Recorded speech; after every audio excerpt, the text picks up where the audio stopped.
पागलपन की कौन सी कैटेगरी में आता है? मिसाल के तौर पर स्किज़ोफ्रेनिया पागलपन है, मेगलोमेनिया पागलपन है, ऑब्सेशन पागलपन है, साइकोपैथी पागलपन है, मेंटल इम्बैलेंस पागलपन है और पागलपन भी पागलपन है। India and Indians hardly ever acknowledge the wide variety of neurodivergence. India में सब बस पागल है, यहाँ तो लोग प्यार में भी पागल ही होते हैं। Jokes aside, न्यूरोडाइवर्जेंस का मतलब होता है कोई भी ऐसी मेंटल डिसऑर्डर जिसकी वजह से दिमाग अलग तरह से काम करे। As human, we do have a standard brain function, so anyone whose brain functions different than typical is a neurodivergent individual. Again, it's not a deficit. ये कोई कमी नहीं है, बस जीने का एक अलग तरीका है। Indian media has a very few correct depiction of neurodivergence, so the ones that are there needs to be appreciated as well as understood. So today we will discuss a few characters that were either spot on with neurodivergence और at least started a discussion over mental health representation. Number 1, ये लड़की toothpaste खाती है, मैंने अपनी आंखों से देखा है। क्या टूथपेस्ट खाती है? ये लड़की एक चोर है। क्राइम इन्वेस्टिगेशन के नियमों के अनुसार जिस पे शक सबसे कम होता है चोर वही होता है। मीता सोलंकी फ्रॉम हंसी तो फंसी, played beautifully by Parineeti Chopra, falls in the category of neurodivergence. If you read the description or search for Meeta's illness, you would find her getting described as someone with anxiety or high-functioning depression. But Meeta's characteristics, her tics, and matter-of-fact approach at life clearly indicates her being on a spectrum of autism.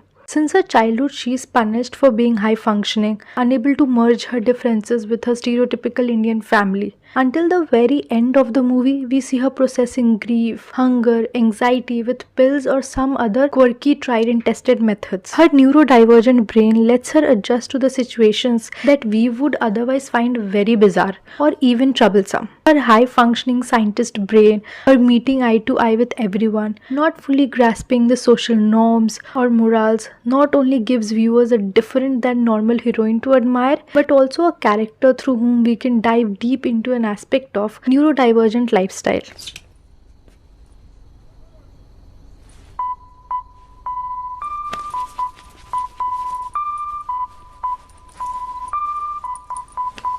बोल। एक गीला towel मिलेगा? मुझे Tourette syndrome है।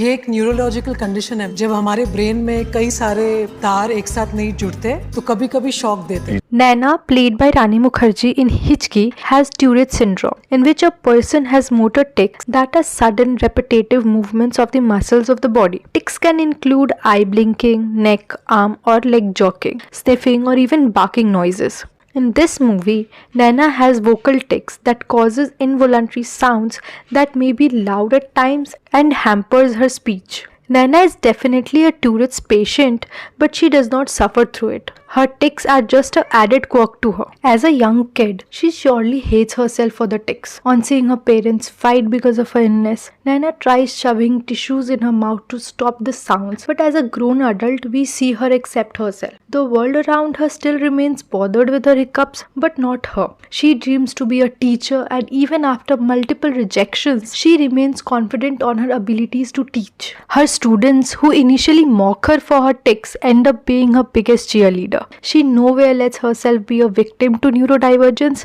Instead, her dedication and teaching style nullifies her syndrome, making the viewers leave with a simple message. It's fine if we can't be more kind to neurodivergent people, but at least we should not consider them less than any individual.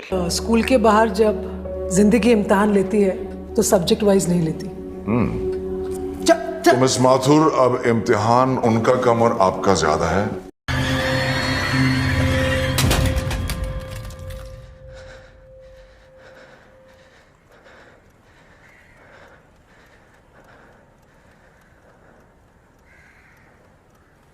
Karthik, in Karthik Calling Karthik, portrayed by Farhan Akhtar, suffers through dissociative identity disorder (DID) and to some extent schizophrenia. Karthik, not hailing from a rich or informed household, remains undiagnosed till his mid-20s. He does show symptoms in his childhood, as Karthik believed he had an elder brother, Kumar, who dies in a well. But in fact, Karthik never had any brother at all. He internalizes the guilt of not saving Kumar, making his brain disassociate. As an adult, he is a loser and he accepts so. Yet his desire to find love in Shonali and to get recognition awakens his alter ego, making him call himself. Karthik's isolated life and introvert nature keeps the wall between him and the world intact, not letting anyone guess of his mental struggles. Since childhood, he was ignored and not believed, so it takes a whole lot of emotional journey for Karthik to process himself as mentally ill.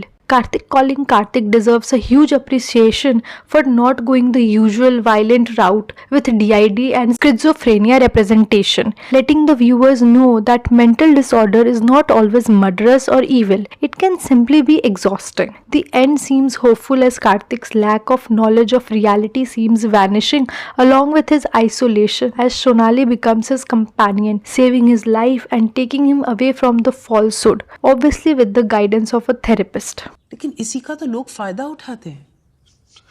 Then what should I do? किसी से भी दबने की जरूरत नहीं है. Build your self confidence. Stand up for yourself.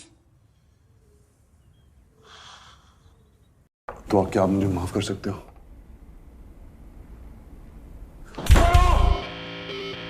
माफ कर सकते हो? प्लीज सर, माफ करते हो या नहीं? Ved in Tamasha, portrayed by Ranbir Kapoor, shows numerous signs of bipolar disorder in this Imtiaz Ali directed film. Imtiaz himself said he did not intend for the character to be bipolar or suffering through any other specific mental disorder. Yet he did explore theme of mental health. In fact, the entire plot revolves around Ved's inability to identify and express his real self. In his childhood, nothing excited him more than running to an old man to hear stories which continued till his adolescence. Then we see a young Ved in Corsica who is free-spirited and very dramatic in his ways. The stories he had been hearing are now a part of his personality. He flirts using filmy dialogue, his jokes have context related to movies or comics. In short, he breathes stories. But when the time jumps and we find him in Delhi as a project manager, there is not even a hint of storyteller left in him. He says the right words, he smiles at right moments, has the right friends, and lives a very scheduled life that society expects of him. He cages his real feelings deep inside himself, morphing into a man who works and then meets his girlfriend. Tara's rejection finally awakens his borderline personality issues, making it apparent to Ved, Tara and the audience that something is wrong with him. We see his real feelings resurfacing. Still, Ved tries his best to hide away from it. But Tara's words hits the chords, making him run away from his reality. As Ved never goes to a professional, he is never diagnosed in the movie. But the moment he talks to himself in the mirror or he abuses his boss shows the tussle he goes through with his personality. He is unable to control himself and his real caged feeling comes out dramatically, making him literally dance around in his office. His wounded and hurt storyteller personality shines in the moments of heartbreak. The only complaint we should have with this movie is Ved getting over his disorder in an instant without any help. But again, Imtiaz did not specify the illness, we decoded it ourselves. So I guess we can't blame the movie. तुम imagine करती रही हो शायद कि मैं वो हूं. मैं ये हूं तारा, जो तुम्हारे सामने खड़ा है. मैं सिर्फ ये हूं.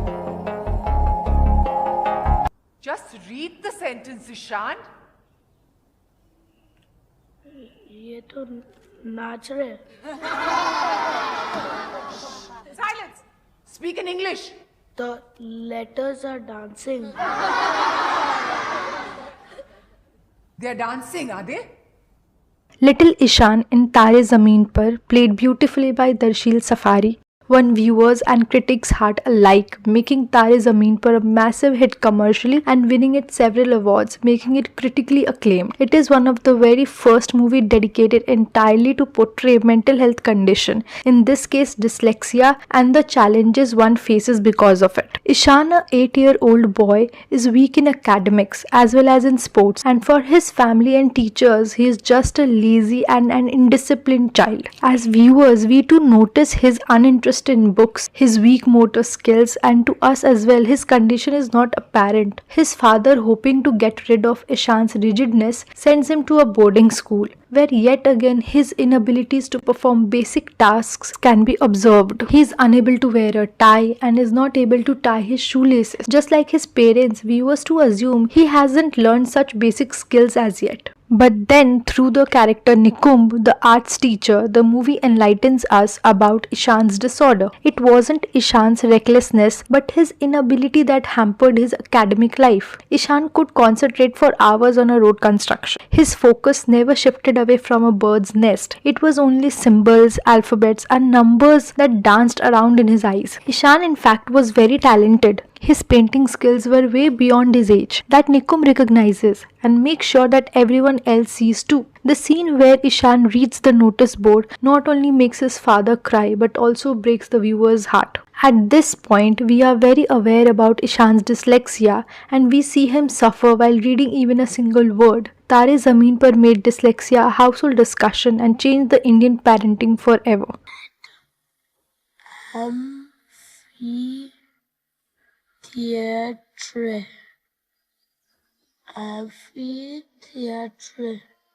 Amphitheatre.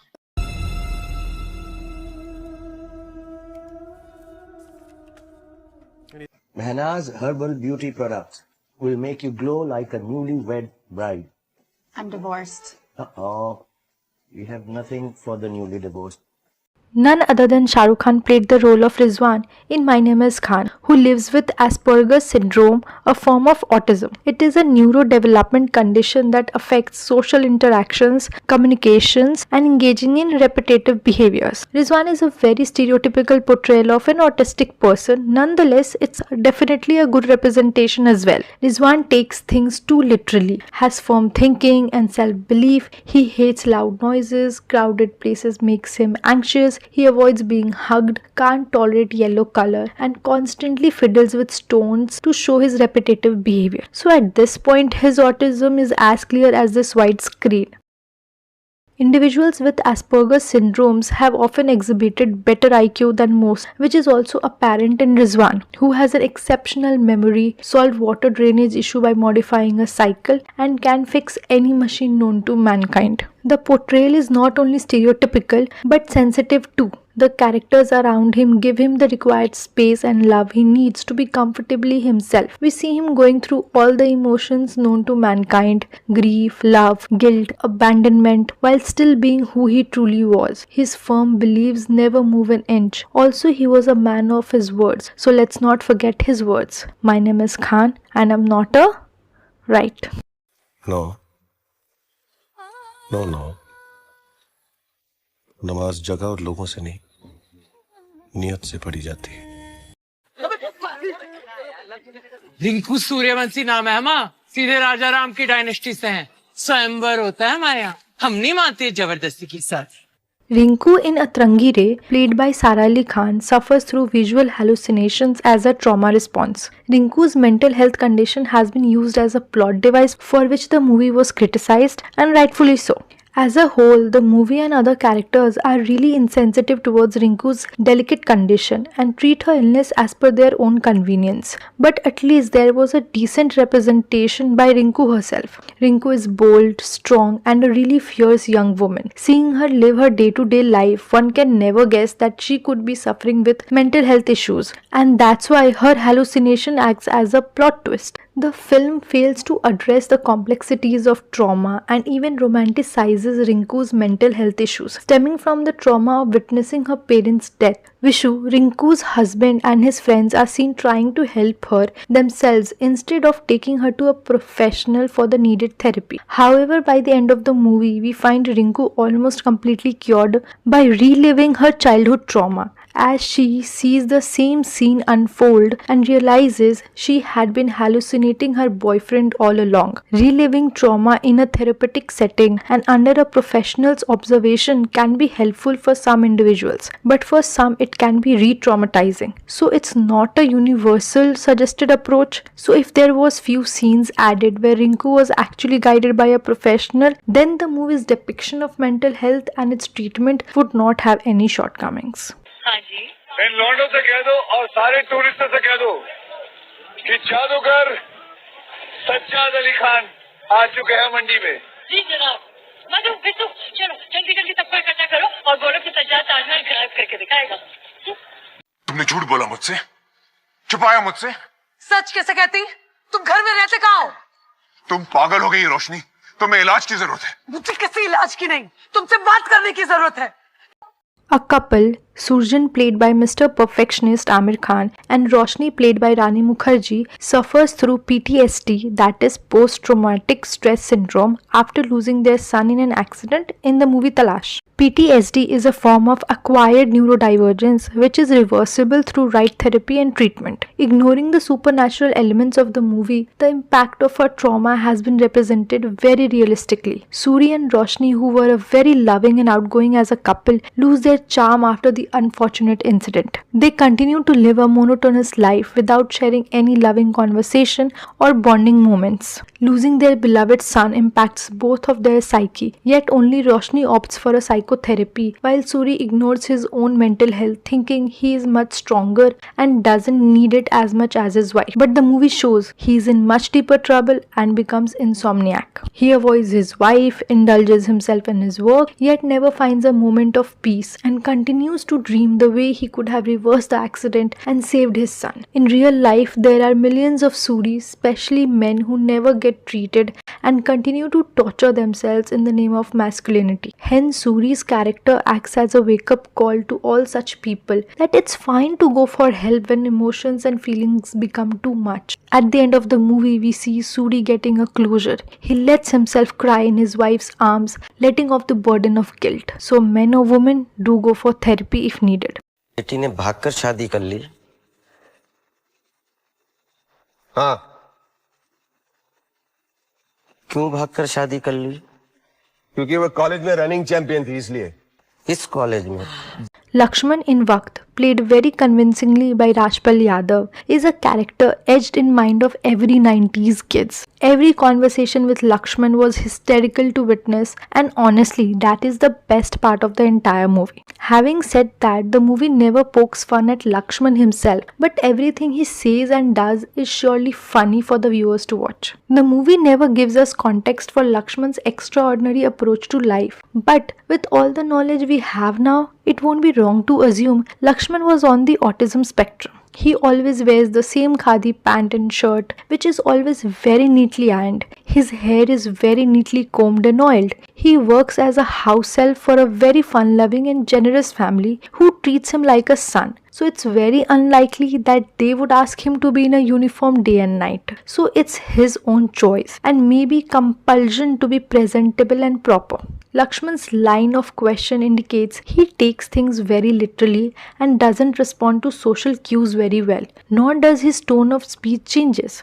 Whatever may be the situation, Lakshman speaks in monotone. He doesn't recognize the need to change the tone, which is often a sign of autism spectrum disorder. He is an adult, yet the concept of death is not clear to him. Instead, he asks a dying person, "When will you return?" So the movie may not have diagnosed him, but it surely represented him correctly, making Lakshman one of the most memorable and innocent character of Indian cinema. तूने कुछ पूछा नहीं पुत्र। आप वापस कब आएंगे? Last but not the least is none other than Jhalmil, portrayed beautifully by Miss World Priyanka Chopra. Jhalmil is again a stereotypical portrayal of autism, and the behavior she exhibits suggests she must be on the severe end of the autism spectrum. Jhalmil has a hard time maintaining eye contact. She has innate trust on few people while distrust towards others. She hates muddy texture, is unable to perform basic tasks, is unable to communicate her feelings due to her illness, yet is able to hit all the right emotional chords with audience. Her appearance, her dressing, accessories makes her a childlike, which is often associated with autistic people. She hates new people, hates loud noises, but loves glass ball and playing with mirrors. Jhalmil falls in love, gets jealous seeing another woman close to Barfi. She is curious about womanhood. She showcases anger and even draws boundary, educating us viewers that she is as human as anybody else. Jhalmil as a character ignited love and not pity, making her character one of the finest and most sensitive representation of autism.